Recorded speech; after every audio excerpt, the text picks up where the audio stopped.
Sudan کے عین مرکز میں طاقت کے امتزاج کے ساتھ گونجنے والی آواز ہے شیخ نورین محمد صدیق کی۔ شیخ نورین محمد صدیق 1982 میں فرجاب سودان میں پیدا ہوئے۔ بچپن سے ہی ان کا جذبہ قرآن پاک کے لیے واضح تھا۔ انہوں نے حیرت انگیز طور پر کم عمری میں ہی قرآن پاک کو حفظ کر کے ایک قدرتی صلاحیت کا مظاہرہ کیا۔ ان کی آواز جلد ہی دنیا کو مسحور کر گئی۔ 1998 میں انہوں نے خارسی میں خلوہ مدرسے میں داخلہ لیا۔ گریجویشن کے بعد انہوں نے 20 سال تک مختلف علماء سے اسلامی تعلیم حاصل کی۔ بعد میں وہ سودان کے دارالحکومت خرطوم میں شیخ مکی کے مرید بن گئے۔ قاری شیخ نورین کو جو چیز سب سے زیادہ ممتاز کرتی تھی وہ ان کی منفرد انداز تلاوت تھی۔ یہ سودانی روایت کا امتزاج تھا جو ان کے شیریں لہجے سے نمایاں تھا اور گہرے جذبات سے بھرپور ذاتی تشریح تھی۔ ان کی آواز میں آیت کے گہرے معنی کو بیان کرنے کی قابل ذکر صلاحیت تھی جو روحانی عکاسی کا ماحول پیدا کرتی تھی۔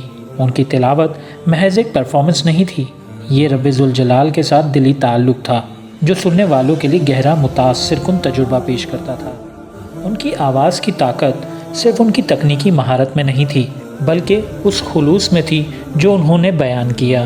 وہ ان آیات کو مجسم کرتے ہوئے دکھائی دیتے تھے جن کی وہ تلاوت کرتے تھے، سننے والوں کو گہرے غور و فکر اور سکون کی حالت میں لے جاتے تھے۔ قاری شیخ نورین نے جلد ہی وہ پہچان حاصل کر لی جو سودان کی سرحدوں سے بہت دور تک پھیل گئی۔ ان کی تلاوتیں سوشل میڈیا پر وائرل ہوئیں جس نے لاکھوں مسلمانوں اور غیر مسلموں کو مسحور کیا۔ ان کی آواز نے زبان کی رکاوٹوں کو توڑ دیا جو مختلف پس منظر کے لوگوں کے ساتھ گونجتی رہی۔ وہ اتحاد اور امن کی علامت بن کر ابھرے۔ ان کی تلاوت نے مشکل وقتوں میں راحت اور حوصلہ افزائی فراہم کی۔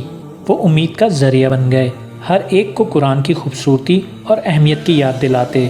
ان کا اثر گہرا تھا جس نے بے شمار افراد کو اپنے ایمان سے دوبارہ جڑنے اور مقدس کتاب کی بھرپور سمجھ بوجھ حاصل کرنے کی ترغیب دی۔